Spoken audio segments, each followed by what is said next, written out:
The last time my family sat around a table, they toasted to my failure, smiled while signing away what was mine. They thought I was too broken to fight back, too silent to matter. So I gave them everything. Every cent of the 13 million inheritance my grandfather left me. And as they laughed behind my back, the judge stood up, looked them in the eye, and applauded. Now ask yourself, what could make a judge applaud the man who gave it all away? The courthouse smelled of polished oak and paper older than memory. The air outside was crisp, the kind that made you breathe deeper just to feel something steady. I held the envelope in my hand like it weighed more than the $13 million it represented. Maybe it did. Maybe it held every quiet year I'd spent proving I wasn't the fool they thought I was. The hearing room was already full when I walked in. Relatives lined the benches, leaning toward one another, whispering behind manicured hands. The Vale family, proud, polite, poisonous. Silas sat near the front, shoulders square in his tailored suit, smirk already in place. He'd always been the one to take up too much space, even when we were kids. My mother, Evelyn, sat beside him. She couldn't meet my eyes. Her fingers fidgeted with her pearl necklace, that nervous rhythm she thought no one noticed. My father cleared his throat once, loud enough to claim the air, but said nothing. Judge Mendez entered, a tall man with steady eyes. "We'll proceed," he said, settling in. As I took my seat, I glanced at the small pen clipped inside my jacket, silver, engraved with 2 words, "Honor First," my grandfather's gift. He'd been the kind of man who built with his hands and never signed a deal he couldn't keep. His voice still lived somewhere in me. When they forget what honor means, you'll remember for them. The clerk called my name, and I rose. Ronan Vale, representing himself. Silas snorted. "Of course you are." Laughter rippled through the back rows. My aunts and uncles, the same ones who used to pat my head and say, "You've got such a good heart," like it was another word for useless. I placed the envelope on the table. The sound of paper sliding against wood was louder than any insult. Judge Mendez looked up. "Mr. Vale, I understand you're here to make a transfer of assets?" "Yes, Your Honor," I said evenly. "This document transfers my entire inheritance to my parents." The room stirred. Murmurs. Someone whispered, "He's giving it all away?" Silas laughed outright. Guess the family idiot finally learned his place. I didn't answer. I signed the page with the Honor First pen, slow and deliberate, the way my grandfather had signed every blueprint he ever drew. My hand didn't shake. Judge Mendez leaned forward. "Mr. Vale, this estate is valued at over $13 million. Are you sure you wish to relinquish your rights?" I met his eyes. "I'm sure, Your Honor. I'm simply giving back what's already been taken from me, just not in dollars." The whispers turned to chuckles. My cousin Lucas muttered, "He's finally snapped." My mother's breath caught, barely audible, but I heard it. I always heard her when she was afraid. She looked at me then, her eyes glossy. "Ronan, sweetheart, you don't have to—" "I know, Mom." I smiled faintly. "I do." The judge watched me longer than anyone else. He wasn't laughing. His eyes narrowed slightly, like he saw the pattern under the chaos. He didn't sign right away. He just sat there, pen hovering above the paper. Silas couldn't help himself. "You're making a scene for sympathy. Always the same. Too soft to fight, too proud to quit." My voice was calm. Maybe I just learned which fights matter. For the first time, Silas faltered. A shadow crossed his face, confusion or irritation, maybe both. The judge set his pen down. "Mr. Vale," he said quietly, "do you understand what this means for your family?" I looked straight at him. I do, Your Honor. That's why I'm doing it. He nodded slowly, tapping the pen against the table before setting it aside. Then perhaps they don't understand what it means for them. The words hung in the room, sharp and still. My relatives shifted uncomfortably. Even Silas stopped smirking. I stood, buttoned my jacket, and gathered my pen. The reflection of the courtroom lights shimmered along its silver edge. For just a moment, I saw my grandfather's face in that reflection. Steady, proud, unyielding. And I remembered the last time someone had called me a disappointment. It wasn't a stranger, or a teacher, or even an angry boss. It was Silas. And it wasn't said out of frustration. It was delivered with the casual certainty of someone convinced that the hierarchy of the world was fixed, and I was somewhere below the floorboards. It was 2 nights before the hearing. The Vale estate sat like a monument to self-importance, pillars, sprawling lawns, and portraits on every wall that made you feel like the eyes were always watching. The annual Founders' Dinner was our family's most theatrical performance, meant to honor our grandfather, the man who built everything from nothing. It had long since become Silas's stage to remind everyone who was now in charge. I arrived late, not intentionally. I'd been caught up in a zoning call that ran long. When I walked into the dining room, the air was already thick with wine and entitlement. My place card was waiting, neatly tucked between an unused coat closet and the swinging service door, right next to where the waitstaff disappeared with empty plates. Not one head turned when I entered, not even my mother's. I took my seat quietly, trying not to make eye contact with the server who gave me a sympathetic glance. He was younger, probably someone's nephew picking up weekend shifts. He didn't deserve to be caught in the middle of this circus. Silas stood at the head of the long oak table, glass raised.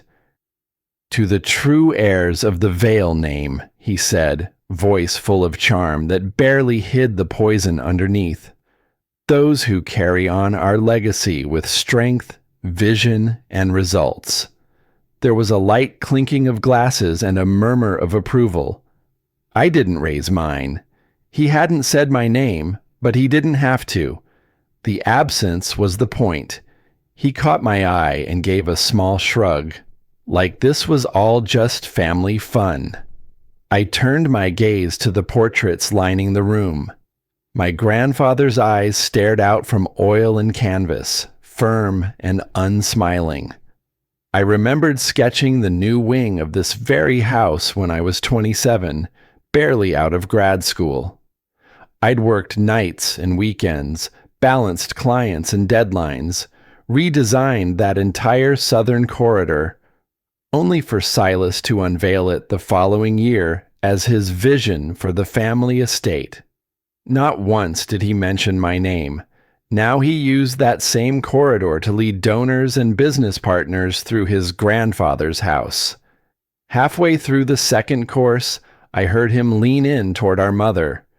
"He's still trying to live off Grandpa's ghost," he said, not even bothering to lower his voice. A few cousins chuckled. One of them snorted so loudly it drew glances. I picked up my glass of water, not to drink, but to avoid speaking. The rim trembled slightly against my lip. I stared at my reflection in the water. Tired eyes, pressed suit. The kind of man who learned early that speaking up only made the silence around him louder. No one asked me a single question all evening. No one mentioned the hearing coming up. It was as if I was already written out of the will, and maybe in their eyes I had been long ago. Later, while the others lingered over dessert and bourbon, I slipped out to the hallway. The air felt cooler there, less perfumed. I stood by the window, watching the wind stir the Spanish moss outside. Footsteps behind me, soft ones. I didn't have to turn to know who it was. Ronan, my mother whispered, touching my arm lightly. Please don't make a scene tomorrow. I said nothing. It's not worth it, she continued. Just let them have it this time. It's easier that way. I turned to her. She looked tired, older than she had a year ago. Or maybe I just finally noticed. Her pearls glinted under the hallway light. That's what you said at every dinner, Mom. She opened her mouth to speak again, but closed it just as quickly. I walked away before she could say more. Out on the porch, the night had turned cooler. Crickets chirped in the distance. I looked back at the house, every window lit up with warmth and conversation. Every one, except the small one at the far end. Mine. I stood there a while longer, listening to the echoes of laughter that didn't include me. It was strange how a place could feel less like home the longer you stayed. If silence is what they want, I murmured, I'll give them the kind they'll never forget. The words had barely left my mouth when the morning wind cut through my coat, nudging me back into motion. I turned from the porch, stepped down onto the gravel drive, and made my way toward the car. My hand reached instinctively into my jacket pocket, brushing against the cold edge of my phone. One new notification blinked on the screen. Voice message, Harold Finch. Finch had been our family's lawyer for over 30 years, loyal, discreet, and sharp as a tack even in his 70s. He never called without a reason. I unlocked the phone and hit play. Good morning, Ronan, his voice crackled through the tiny speaker. Per Victor's instructions, I'm sending you this audio file. He made me promise it would only reach you if you chose to attend the inheritance hearing. It's titled, For Ronan's Eyes Only. Take your time with it. There was a pause. Then a second voice took over. Older, raspier, but unmistakably my grandfather's. Ronan, if you're hearing this, it means you're still trying to understand what honor really costs. I stood still beside my car, phone to my ear. Traffic hummed somewhere in the distance, but the sound faded beneath his voice. A voice I hadn't heard in 3 years, yet one that lived in every quiet room I ever worked in. I didn't leave you the inheritance as a gift, he continued. It was never about the money. You know that. It was a test, a lens to show who sees value and who only sees wealth. I drove in silence back to my apartment. The message still playing, I listened as the city blurred past the windshield. The others, they talk about legacy like it's a bank account. But legacy is built in silence, in sacrifice, in the moments no one applauds. You already live that. That's why I trusted you. The elevator groaned as I stepped into the hallway of my building, my hand still clutching the phone like it was something sacred. I entered my apartment. The clean lines, shelves of books and blueprints, quiet corners lit by early morning sun. This was the world I built. No plaques, no family crests, just proof that I could stand alone. I sat down on the worn leather chair by the window and placed the phone on the table, letting his voice fill the room. If you decide to act, there's a final clause, a sealed envelope in Finch's safe. It names everything Silas has hidden, every deal he made behind the family's back. But don't use it unless you're certain they've shown you who they really are. I looked over at the bookshelf, to the small wooden box tucked behind a model of the Vale estate. VF was etched on the lid in neat block letters. I reached for it. Inside was a collection of old drafting pens, faded receipts, a watch that hadn't worked in years, and the silver pen engraved with honor first. I hadn't touched it since the funeral. A gust of wind stirred the curtains. Outside, the branches of the elm tree beside my window shifted, and then, as if timed, a single golden leaf detached, fluttering slowly to the pavement below. When the last leaf falls, I heard his voice in my memory, "You'll know your moment." I closed the box and took a deep breath, my hand curled around the pen. Not as a keepsake this time, but as a tool. "All right, Grandpa," I whispered. "Let's finish what you started." I stood, picked up my phone, and dialed Finch. "Harold, it's Ronan. Go ahead and prepare the transfer papers for the hearing." There was a pause on the other end. Then, and the final clause. "Leave it sealed," I said, "until I say otherwise." I hung up and stood by the window, watching the light shift across the floorboards. The city moved quietly below me, unaware of what was coming. "You gave me the map," I murmured. "Now it's time they see where it leads." By the time I stepped out of my building and into the gold-tinged Charleston afternoon, the wheels were already in motion. I didn't rush. The walk to the Vale & Sons headquarters was only 10 minutes, but I took my time, letting the rhythm of my footsteps steady the thoughts in my head. I passed the rows of clipped hedges and polished storefronts, the glass tower that bore our name gleaming above the skyline like a trophy we'd stolen. Inside, the lobby smelled like citrus and money. The receptionist gave me a tight, obligatory smile and waved me through. No one greeted me. That was normal. When I entered the boardroom on the 22nd floor, they were already there. The usual suspects seated around the long mahogany table like kings at court. Silas sat at the head, of course, Evelyn next to him, posture tense, hands folded too neatly. Marcus across from her, unreadable behind thick glasses, always present yet never truly there. I took my seat without being acknowledged, though this time it wasn't at the far end like it used to be. No name card was waiting for me. I didn't need one. Silas was mid-sentence, something about quarterly growth and overseas expansion, when the glass door opened and his assistant, Jenna, stepped in holding a sealed envelope. "Sorry to interrupt," she said. "This was marked urgent."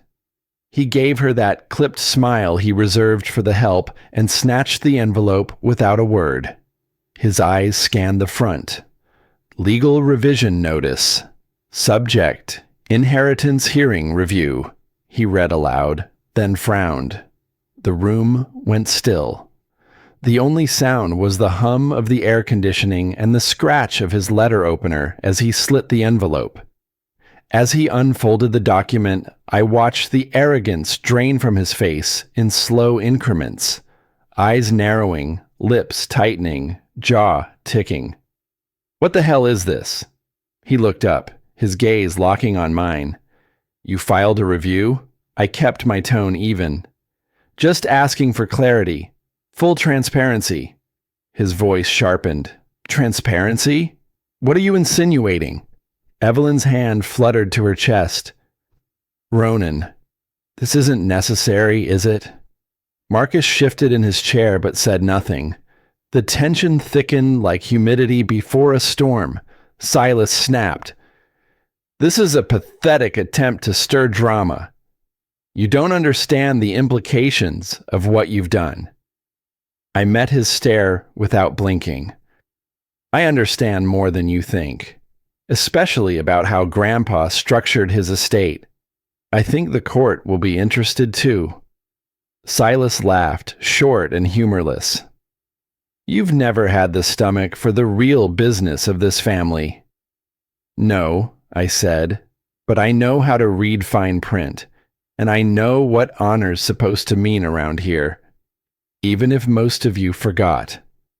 That landed harder than I expected. His smirk cracked. He slammed his palm against the table, rattling glasses and drawing a quiet gasp from our mother. "You don't get to question my loyalty to this family," he hissed. "You haven't earned that right." I didn't move. "I don't need your permission to seek the truth." Jenna had frozen by the door, unsure if she should leave or stay. Finch, seated silently near the end of the table, cleared his throat just slightly, the kind of sound meant to signal confirmation without drawing fire. Evelyn whispered, "Please, boys, not like this, not in this room." But Silas ignored her, still burning holes into me. "You want to fight, Ronan? Is that it?" I stood slowly, pushing my chair back with a calm scrape. "I don't want to fight. I want accountability." He sneered. "You think you're some kind of hero?" "No," I said, "just the one who finally stopped pretending." There was a pause, not long, but deep. Marcus shifted again, but didn't speak. I caught the flicker of uncertainty in his eyes. Not approval, not support, but doubt. That was new. The meeting adjourned moments later in awkward silence. Silas muttered something to Marcus as I passed behind them. He's bluffing. He's always bluffing. But Marcus didn't answer. That silence told me everything. I was the last one out. My shoes clicked steadily against the polished marble floor, the walls of glass reflecting the shape of a man they used to ignore, now too visible to dismiss. As I stepped into the elevator, I heard Silas's voice behind me, low and sharp. "You just declared war, little brother." I didn't turn around. My hand hovered over the close button. "No," I said. "I just accepted the one you started years ago." By the time the elevator reached the lobby, my face was calm again. But inside, I could feel something shifting. Not rage, not fear, just a kind of weightless resolve, like standing in the eye of a storm you've stopped trying to escape. The rain had started sometime after sunset, tapping against the windows like a restless thought. I walked home through it, soaked to the bone by the time I stepped into my apartment, but I didn't bother changing.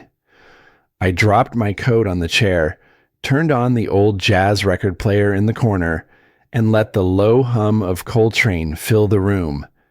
The city was still awake, its glow stretching through the curtains, but in here, time felt suspended. I sat at my desk, the same one where I had sketched hundreds of blueprints, structures for other people's legacies, not mine. I opened my laptop, mostly out of habit. That's when I saw the email. From Anonymous. Sender a Proton Mail subject. Thought you should know. Attached, a PDF labeled R. Vale, Audit Concern, 2016. I hesitated, heart already pounding before I clicked. The document looked official. A fabricated audit report implying I had misused funds from one of my grandfather's trusts. It was detailed, professional looking, and completely false. Silas didn't waste time. My hand clenched on the mouse. This was it. His first move. I could already hear how the whispers would start. How convenient, they'd say. How Ronan, the quiet one, suddenly had issues with accountability. How he'd never been good with responsibility. And just like that, they'd reframe the story. Again.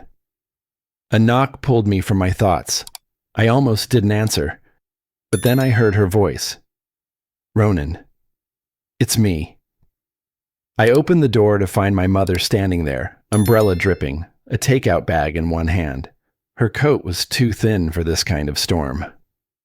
"I thought you might not have eaten," she said softly, like this was just any other evening. I let her in without a word. She placed the food on the counter, lemon chicken, still warm. Something I used to love when I was younger.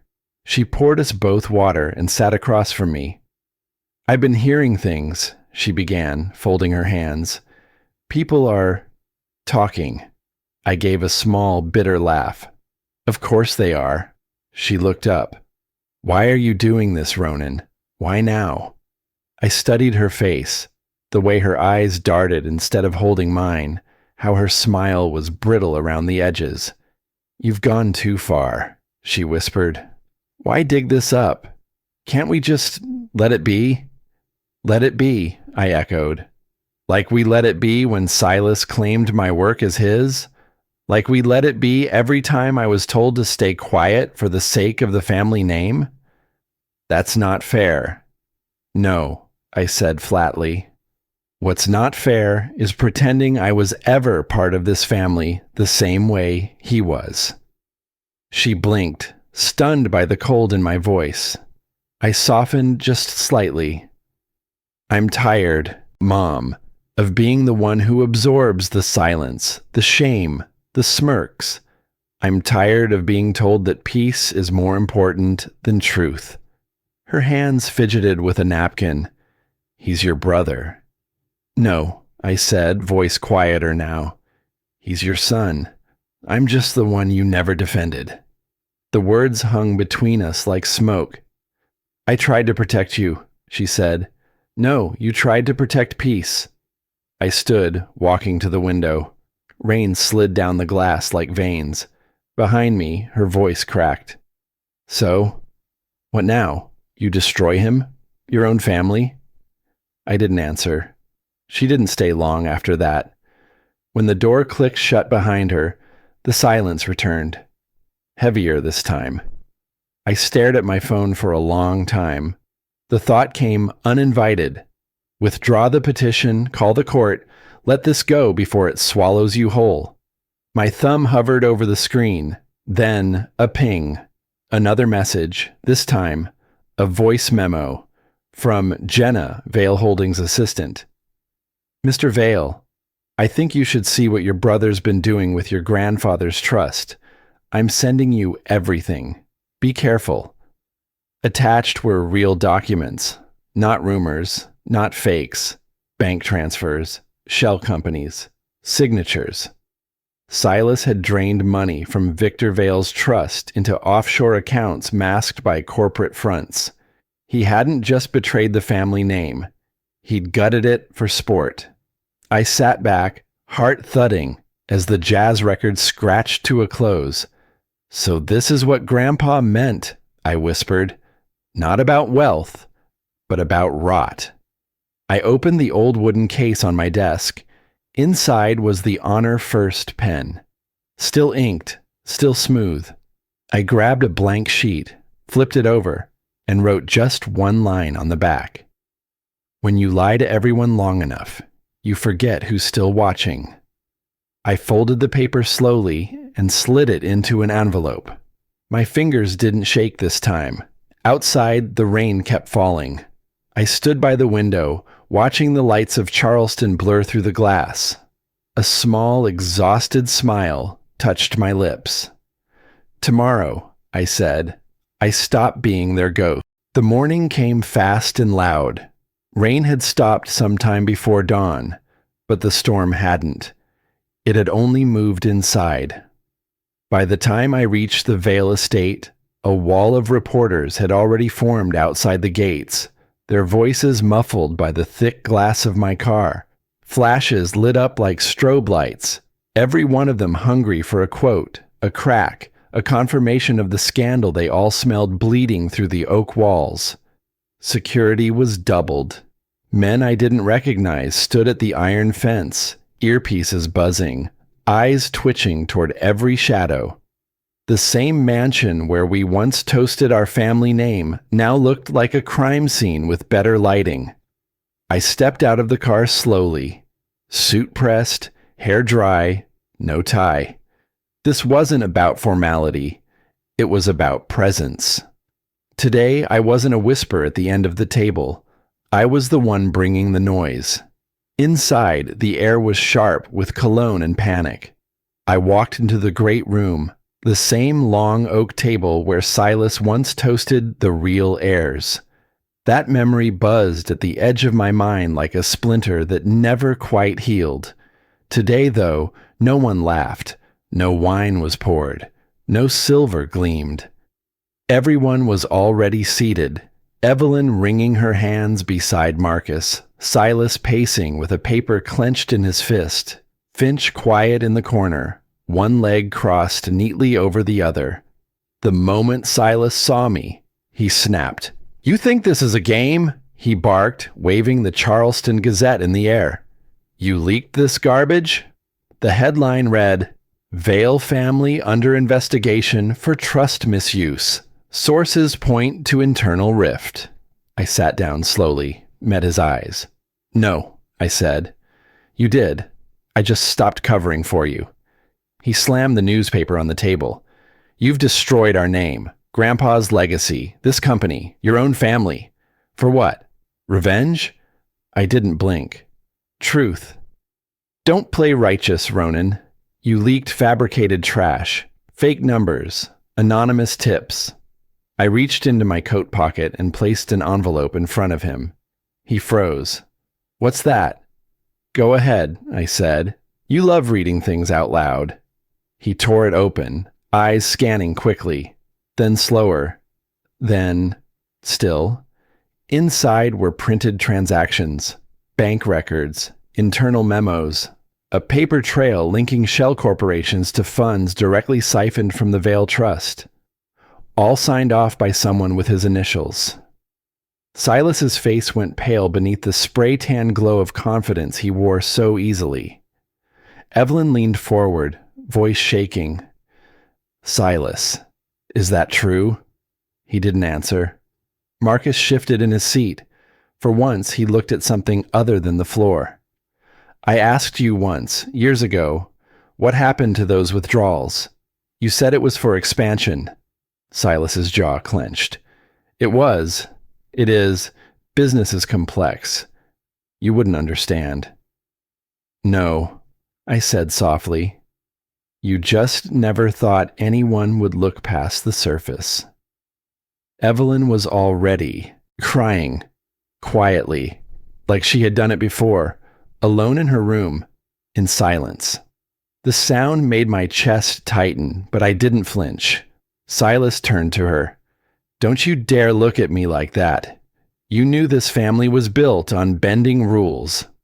Her head shook slightly. "Not like this." Finch cleared his throat, finally speaking. "The documents are admissible, and the court will verify all of it. There's no escaping this." Silas shot to his feet. "You think this wins you something, Ronan? The house? The company? The applause?" I stood up, reached into my pocket again, pulled out the Honor First pen, the same one my grandfather gave me the summer I turned 15, after I fixed the broken porch step with duct tape and hope. I laid it gently on the table in front of him.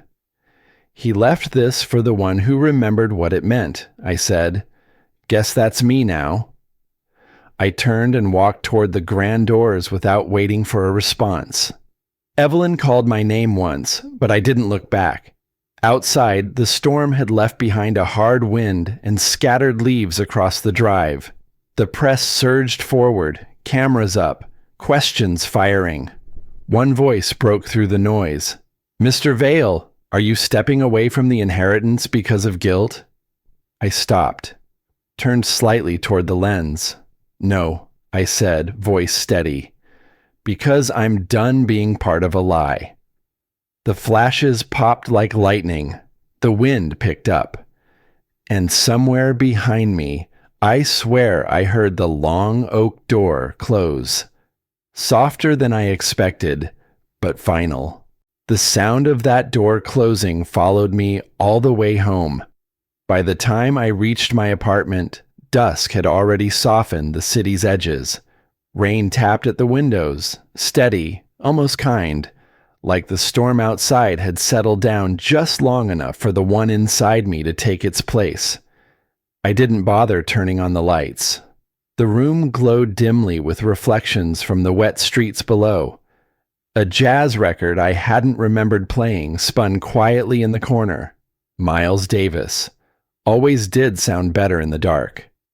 I stood by the desk, staring at the half-finished glass of whiskey beside the Honor First pen. Neither touched, both waiting. The TV was still on from earlier, some local news channel. And there he was, Silas, perfect suit, media smile. I turned up the volume just as the reporter asked him about the allegations. "My brother's always been emotional," Silas said, flashing that signature grin like he was posing for a portrait. "He's acting out.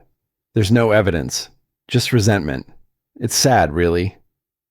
I didn't say anything, just let the silence swell between the words. I knew that tone.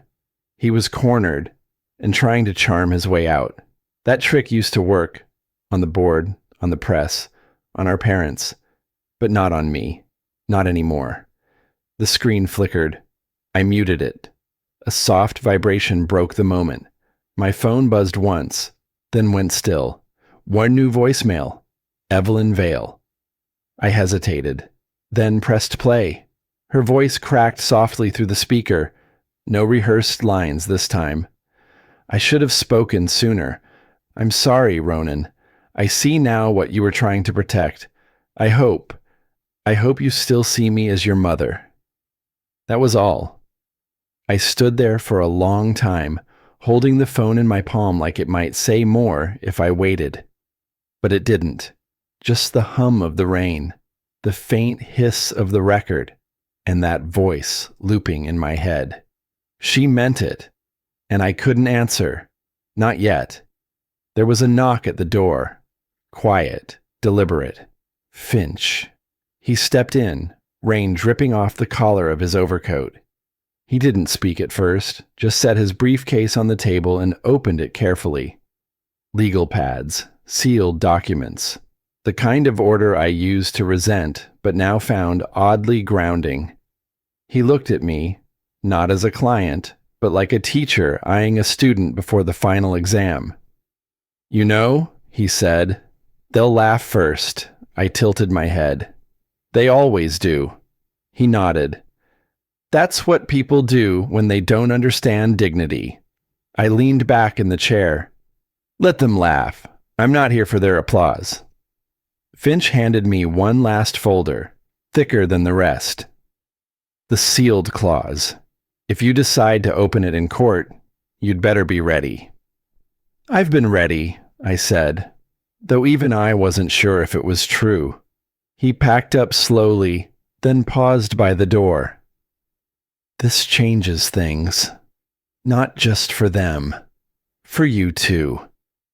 "I know." And then he left, just like he always did, quiet, efficient, leaving space behind like he never filled it. I sat there alone, letting the hours slip by. At some point, the rain picked up again, gentle, persistent, like fingers drumming a rhythm I couldn't quite place. I stepped onto the balcony. The city glowed beneath the clouds, smeared in orange and white. Wind curled around my collar. I looked toward the oak tree across the street, the same one I'd watched every fall for the past 5 years. And there it was, the last leaf. It trembled once, twice, then let go, spinning downward in slow circles, graceful and stubborn, like it wanted to hold on just a second longer. I closed my eyes. When the last leaf falls, you'll know your moment. His voice, clear as ever.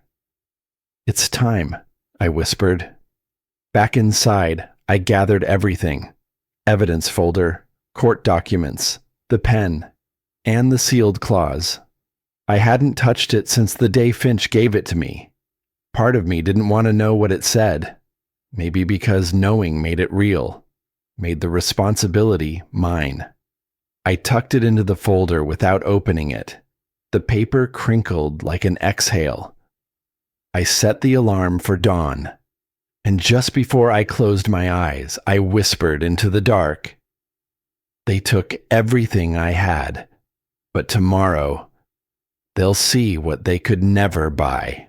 He woke up before the alarm, not because of nerves, those had burned off somewhere in the middle of the night, but because it felt like the world was holding its breath, waiting to see what I'd do next. The courthouse loomed as I stepped from the cab, its old bricks streaked darker by the night's rain. Crowds were already gathering, some with microphones, others with coffee cups and wide eyes, hungry for spectacle. I didn't flinch. Let them look. Let them guess. Inside, it smelled of polish and tension. The courtroom felt smaller now, though nothing had changed since the first time I stood here. Same cracked tiles, same dull buzz of fluorescent lights. But today, the room was full. Rows packed with press, onlookers, and more than a few people who once shook my hand but never really saw me. Silas was already seated when I walked in, jaw tight, tie perfect, a practiced smile on his face. The kind of smile that said, "I've already won." His legal team sat beside him, crisp suits and sharp glances. I didn't look at any of them. I just walked straight to my seat beside Finch, nodding once. Evelyn sat behind us, hands folded tightly around a handkerchief. Marcus was next to her, face carved in stone, but his eyes were tired. Judge Mendez entered like a blade, lean, steady, cutting through the noise with a look. The murmurs stopped. This hearing is now in session. Silas's attorney rose first. Smooth voice, smooth words. He painted me as impulsive, emotionally volatile, grieving a legacy that was never truly his. Said I was trying to dismantle my own family's name out of jealousy and grief. He is attempting to weaponize sentiment, the lawyer said, gesturing toward me like I was a broken ornament. There is no credible evidence, only regret. I didn't move. Finch remained seated, silent. Then the judge turned to us. "Mr. Vale, do you have a response?" I stood slowly, my voice low but steady. "I have nothing to defend. I didn't come here to win anything. I came to return what was never mine, and to reveal what was never theirs." A ripple went through the room. Silas chuckled under his breath, whispering something to his lawyer. Probably pathetic. Then Finch reached into his case. The sealed envelope, the one I'd carried all night, unread, was passed to the judge without a word. It rested in the judge's hands for a long second before he opened it. I watched his eyes scan the document. One line, then two. Then his expression shifted. Not dramatically, not the gasp people might imagine, but like a man realizing the world had just tilted half an inch. "Mr. Silas Vale," he said, voice even, "are you aware that your grandfather's final addendum specifies that the entirety of the Vale estate shall be transferred to the State Historical Fund if any heir is found to have committed financial fraud regarding family trusts?" Silas blinked. That's not... The judge cut him off. "Based on the verified records submitted into evidence by your brother, that condition has been met." Someone in the back gasped, the kind that echoes. Silas stood, frantic. "This is absurd. Those records could have been forged." "They've been authenticated," Finch said, calm as ever, "by a third-party auditor. Your own shell companies left quite a trail." The silence that followed wasn't quiet. It was sharp, humming like tension on a wire. Silas opened his mouth again, but no words came. I looked at him, not with vengeance, just clarity. "You taught me how to disappear, Silas," I said, voice low. "Today, you vanish for real." Everything broke at once. Journalists stood, cameras flashing. Silas's lawyer demanded recess. Evelyn wept softly, her shoulders shaking behind me. Marcus, he just sat there, didn't say a word, but he didn't defend Silas either. That silence was the loudest sound in the room. The judge raised his hand, calling for order. He adjusted his glasses, looked down at the bench, then slowly removed them. "I've sat in this chair for nearly 30 years," he said, "and I've seen every flavor of greed, betrayal, and pride. But rarely do I see someone walk in with nothing to gain and everything to lose, and still choose the truth." He turned to me. "Mr. Vale, people don't usually come here to give something up and still win. But today, you did both." And then silence. And then applause. It wasn't everyone, just a handful, but it spread, hesitantly at first, then rising like the rain outside was clapping through the glass. The gavel struck once. "This court is adjourned."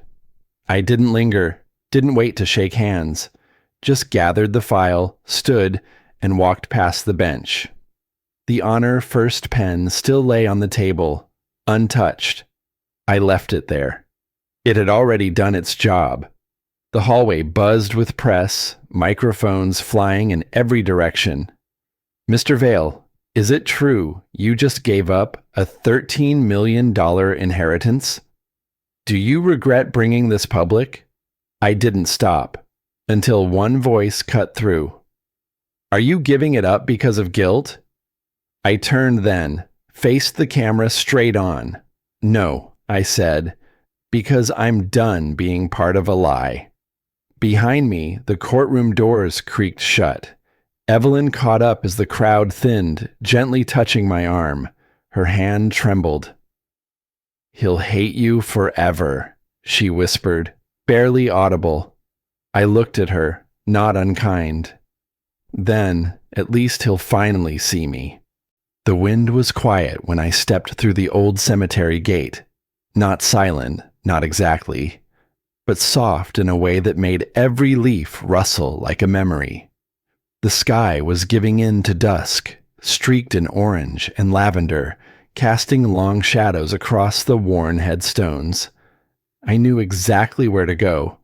I could have walked there with my eyes closed. It had been 2 days since the hearing, 2 days since I'd walked away with nothing in my hands, and more peace than I'd ever known. The grass near my grandfather's grave was damp, scattered with the last of the autumn leaves. I knelt slowly, the familiar ache in my knees grounding me, reminding me I was still here, still standing, even if I'd lost more than most would ever guess. I pulled the honor first pen from my coat pocket. It was lighter than I remembered. Maybe it had always been that way. Or maybe something inside me had finally stopped weighing it down. I set it gently on the headstone, right above the carved words that had faded just enough over time to make you lean closer, like he was still whispering something you had to earn the right to hear. "I didn't win money," I said, my voice low. "Didn't lose it either. I just showed them what it costs to forget who they are." The pen glinted in the fading light. The same pen I used to sign away 13 million, the same one that ended a legacy of denial. Somewhere behind me, leaves crunched. I didn't turn. Not right away. Then I heard her voice. Tired, soft, not unsure. Just human. "You were right." I stood slowly and faced her. Evelyn looked older than the last time I'd seen her. Not because of the passing days, but because the truth had a way of stripping people bare. Her hands were empty. No casserole dish, no olive branch dressed as advice. Just her. And the kind of honesty I thought she'd forgotten how to carry. "I raised 2 sons," she said, eyes steady on mine, "but only one man." I let that sit between us for a moment. Then I shook my head, not out of disagreement, more like understanding. "You raised both," I said. "One just learned too late what honor means." Her lip trembled slightly, but she didn't cry. Not this time. I think she'd already shed every tear she had over the past week. We both had. She reached out, hesitating just a second before resting her hand on my shoulder. It was such a simple thing, a gesture I'd stopped expecting from her long ago. But in that moment, it felt heavier than gold. When she stepped back, she looked toward the grave. He would have been proud, you know. I glanced down at the headstone, the corners of my mouth lifting just a little. He already was. She nodded once, then turned and walked away without saying goodbye. I didn't stop her. Sometimes parting without words is the most honest thing people can offer each other. I stayed there until the sun dipped below the horizon. The breeze picked up just enough to scatter the leaves in small circles around my feet. One leaf, dry and golden, the shape of memory itself, drifted down from the oak above and landed beside me. I picked it up, held it for a while, then slipped it between the pages of my grandfather's old journal, the one I'd carried since this all began. The same one with pages filled with half-truths, observations, and reminders of a man who never said much but meant everything when he did. I stood, brushing the dirt from my pants. My knees cracked again, but I didn't wince. Somewhere in the distance, I saw Finch watching from beneath the old gate arch. He didn't wave, didn't call out, just gave a small nod before disappearing back into the orange-tinted evening. I turned toward the gravel path and started walking. Didn't look back. Some things deserve a clean end. And as I moved through the soft hush of the cemetery, I found myself speaking. Not aloud, not really. Just a whisper between my ribs and the world. Silence isn't weakness. It's the sound before the truth finally speaks. And when it does, even the ones who laughed, listen. The breeze carried the last of the leaves behind me, and for the first time in years, I walked with nothing on my shoulders.